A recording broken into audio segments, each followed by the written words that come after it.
Hello, everyone. Happy Saturday, and welcome back to Questionable One Chapter Experiment. So, hopefully, you guys have an amazing Saturday evening.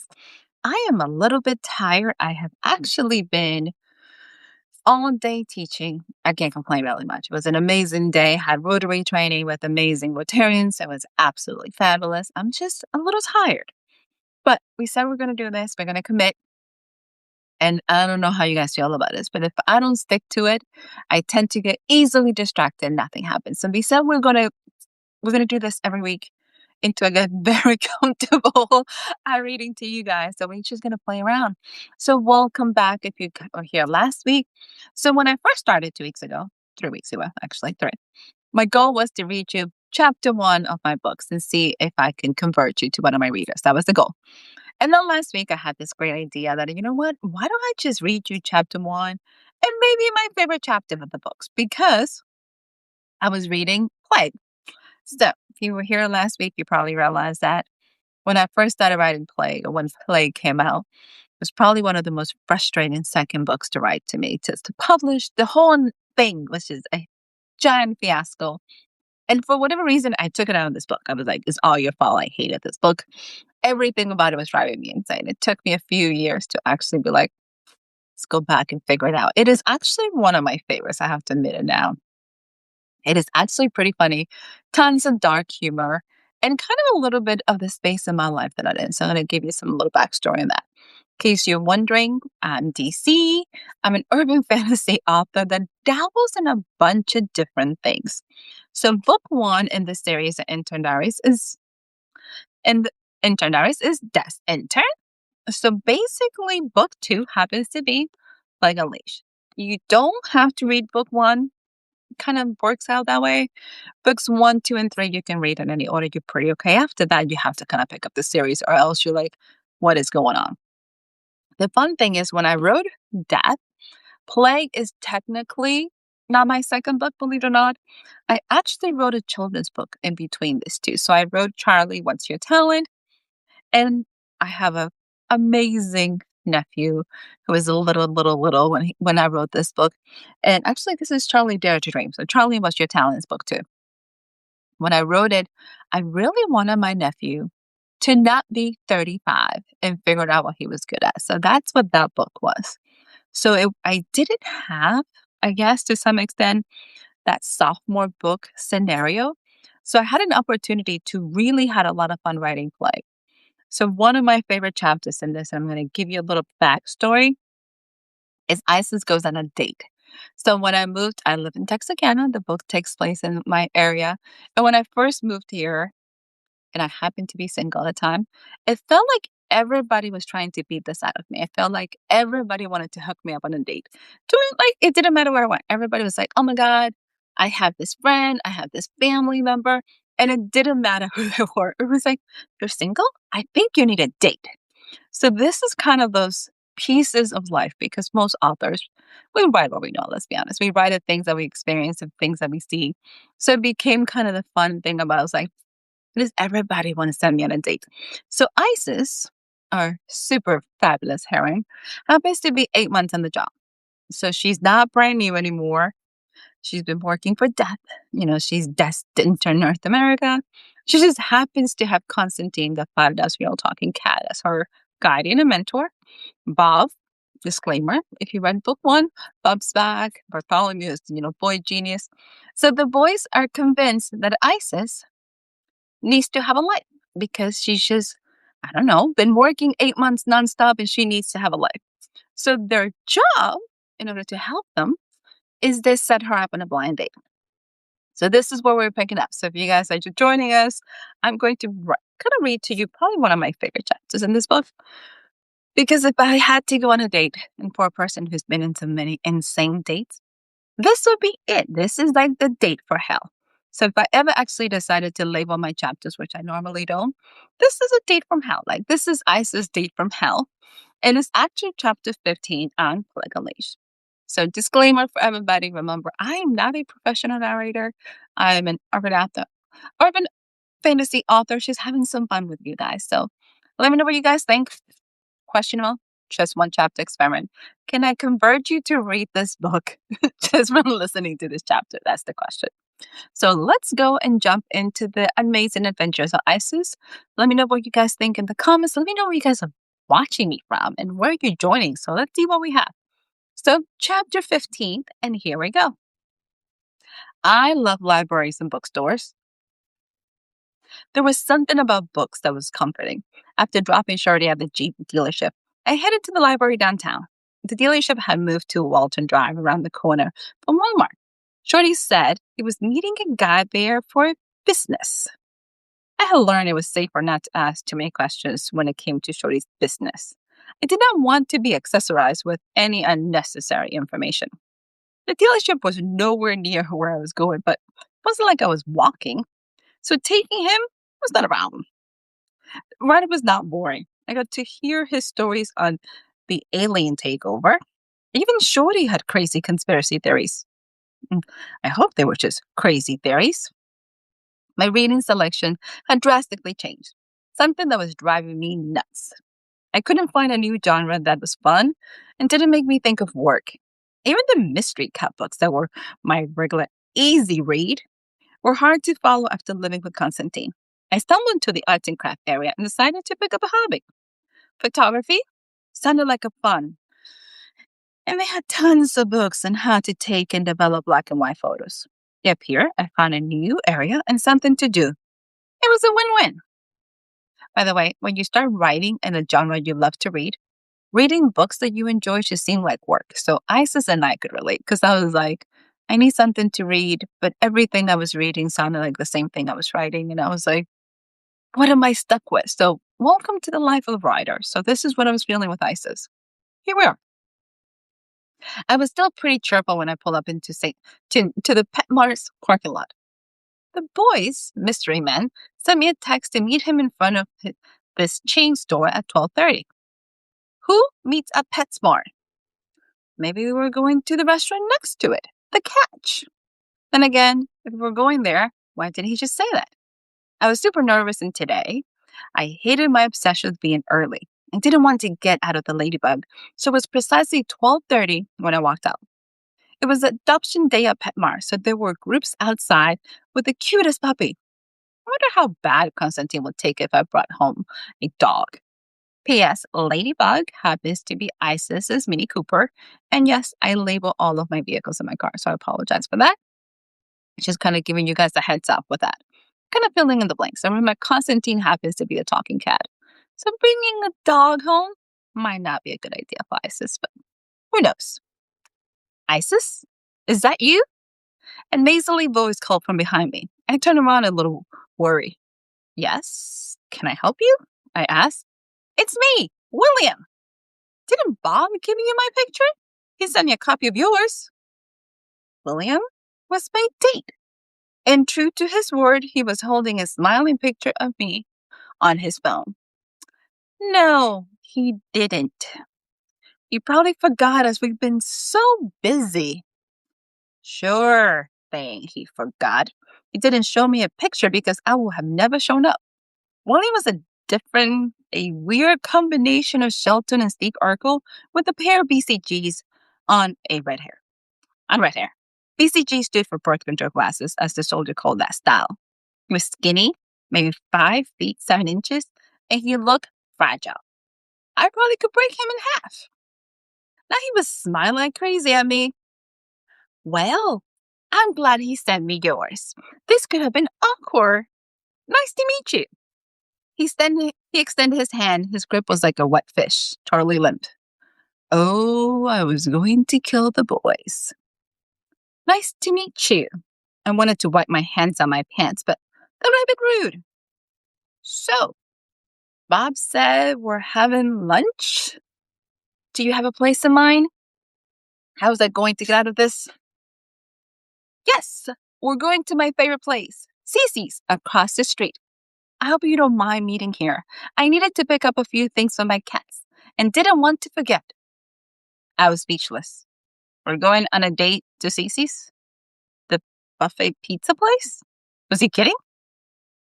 Oh, no, not at all. I finally noticed the two bags he was carrying on his left hand. He has some strange string toys sticking out of one of them. How many cats do you have? He did say cats, right? Not many, just 6. They're all purebred Siamese. Oh, Lord. That? What was I doing here? I've heard of cat ladies, but was there such a thing as a cat gentleman? Cat man? No wonder Constantine liked him. He was a cat magnet. That's impressive. I was hoping a car would drive by so I can jump in front of it. I looked around and the street in front of the store was deserted. Just my luck. So, William, do you want to drop that off in your car so you won't lose it? I was terrified to see his car. That's a great idea. He crossed the street and headed towards a gray Ford Focus. I followed a few feet behind.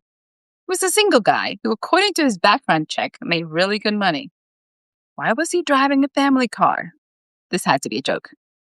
By the way, because the boys, remember, were really looking forward to saving Isis from herself, did the, adult thing and actually did a background check on this man. So supposedly, he comes with a job, which is important.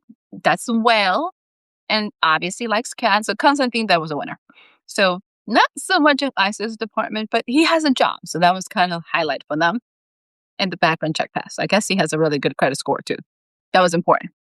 Not anything else, according to Isis. So here we are. And poor Isis is still stuck on a date with William. So here we go. I was looking for the cameras to show up any minute. Okay, I'm ready. We walked across the parking lot to Cece's. So, Cece's. Was Chuck E. Cheese packed this time of the day?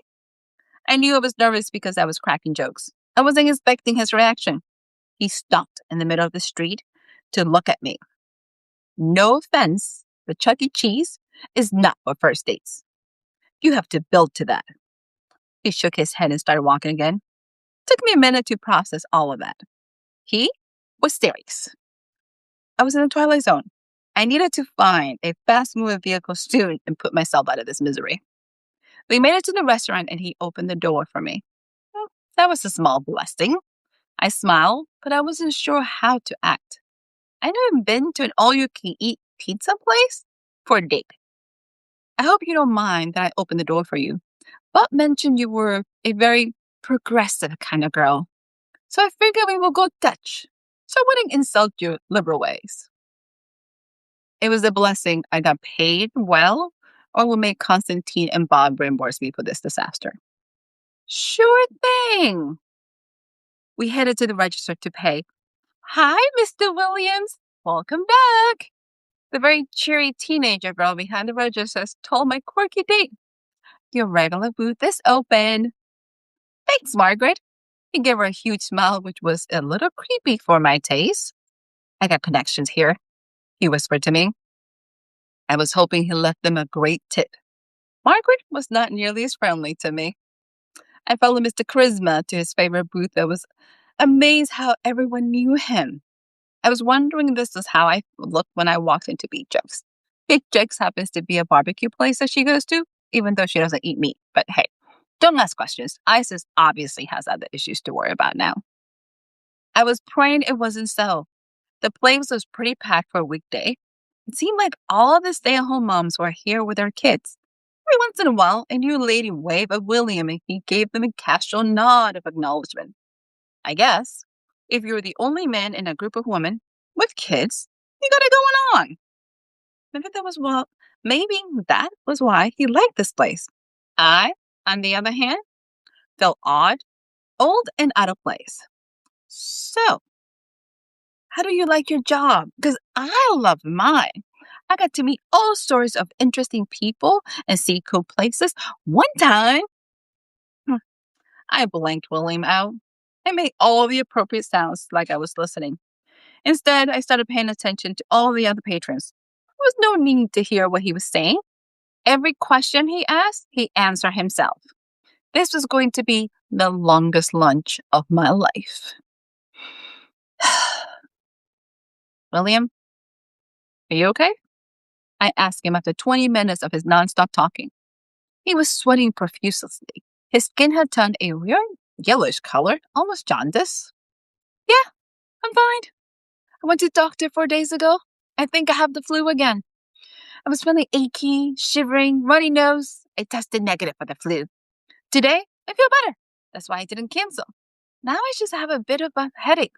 Nothing major. William was starting to shake. If this was nothing major, I didn't want to see him when something significant happened. Maybe we should go? You're not looking too well. And I didn't want to catch whatever he was carrying. William never finished this statement. He was looking at me one moment, and the next one, his head hit the table. It sounded painful. Ouch! William, are you okay? I touched his shoulder, hoping he hadn't passed out. That was my big mistake. William raised his head slightly, and the guy looking at me wasn't William. Holy cow! He was going straight zombie on me. I needed to do something. Sorry, William, I whispered. When I thought nobody was looking, I slammed his head on the table. This is the worst first date ever. I jumped from my side of the booth to William's side before anyone could notice. William, you look awful. Let's take you home. I made sure everyone heard me. Is he okay? Asked one of William's admirers. I smiled at her as sweetly as I could. Oh, he just has the flu. He could keep anything down. But he wanted some pizza. I need to take him back. I was pulling William out of the booth as I spoke. I was giving God thanks that I was so much stronger than him. I left the 20 on the table and rushed him out of the door with the excuse that he needed to puke. I made it to the end of the block without drawing too much attention. I didn't want to take this semi-zombie on my ladybug. If he woke up, he'll kill us both in a traffic accident. I didn't have enough trunk space to stick him there. Maybe I could put him in the trunk of his Focus? Those things could fit a couple of bodies. I just didn't want anyone to notice. I didn't want to end up in jail for kidnapping. You have a Focus. No offense or anything. Your trunk space is huge. I don't know if anybody else has noticed. Like, why does the Focus need that much trunk space? Like, who are you carrying in there? Just asking. Friend wants to know if you have a comment, let me know, because I'm curious. Just saying. So does Isis want to know. Here we go. I was almost dragging him across the parking lot when a Dodge Ram extended cab headed straight for us. Here was a fast-moving vehicle now that I didn't need one. The truck stopped abruptly in front of us. Boss lady? Do you need a hand? Was I seeing things? From the driver's side, Shorty jumped out. Shorty? Whose truck is this? Never mind that. Why are you driving that truck? I knew I left him at the dealership and they sold trucks there. But who would be crazy enough to give a truck to Shorty? I was pretty sure he didn't have a driver's license. I even believe in traffic laws. The boss man hooked me up. Well, and that explained it. Only Constantine would think it was safe to put Shorty behind the wheel of a car. I rolled my eyes and worry. I'm your new cleanup crew. Cleanup crew? What are we, the Sopranos? Honestly, my boys have lost their minds. Well, I can leave, but how are you planning to carry that guy? Shorty was eyeing William very suspiciously. I thought about it for a minute and realized Constantine was right.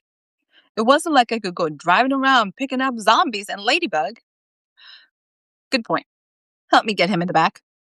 Shorty ran around and opened the tailgate. Between the two of us, we lifted Zombie Williams into the truck bed. Don't stop anywhere and get him into Reapers ASAP. I'll be right behind you. I don't know how long he will last like this. Moving out, boss lady. See you, Reapers. I barely had time to close the tailgate and Shorty was already in the driver's seat. Without another look, Shorty took off, driving like the proverbial bat out of hell. Oh, good things have come. One good thing have come out of this mess. I now had another reason not to date. You never know when the guy you dated might turn out to be a zombie. So, my friends, that is chapter 15 on Plague Unleashed. Day from Hell. Yes, Isis definitely has a day from hell, and poor Williams did turn into a zombie. So, in case you're wondering, this is another one of those ongoing jokes in the series that dating Isis can be bad for your health. Highly not recommended for all the guys because they just don't tend to go well for her. She tried. She's a sweetheart. She does all the right things. Unfortunately, dating is not her thing. It is urban fantasy with bunch of dark humor. This is book 2 in the Intern Diary series. Still one of my favorite books. And if you enjoy zombies, when I first wrote this book, I honestly, and I say this all the time, I thought I had this really chill bunch of zombies because, Dad said you can kill the zombies. My brother, as I like to remind people, busted that bubble when he said, "Hmm, your zombies are a tad bit intense. We have some 5-year-olds attacking people." And he's like, yeah, we should work on these zombies. So as you can tell, even ISIS gets a taste of the zombies. So book 2 takes you onto Texarkana as the community slowly starts transforming and nobody knows why. So ISIS now officially has another reason why dating is bad for her health and probably the people around her. I also realized she's a tad bit on the violent side. I know our girl's having a bad time, let's be honest. She's been 8 months of the job, doesn't have a vacation. People just keep running around her. But she was a little brutal with poor Williams, let's be honest. Like, I know he just almost tried to eat her face if he actually converted, but did she really have to slam his face down? She's a little violent. She has some issues. What can I say? So, my friends, hopefully you guys enjoyed it. I am definitely trying. I need to hear your comments. What do you think? Would this chapter convert you to read the rest of this book? Or if you truly think that I have lost my mind? I do write urban fantasy, so probably. So, hopefully, you guys enjoyed it. It has been always so much fun hanging out with you on a Saturday night. I will see you next week. We will start with chapter 1, maybe, of Forbidden. We're gonna do more. Forbidden War would be number 3, book 3 in the Intern series. I'll give you another chapter. So we'll see. Thank you for joining me in Question on Just One Chapter Experiments. Bye, my friends. See you next week. Actually, see you all tomorrow. I'll be live with the fabulous ladies from Evergreen Alpha Resources who will be here bright and early. So 8:30 Central Time. If you guys are around, we'll see you tomorrow. Bye, guys.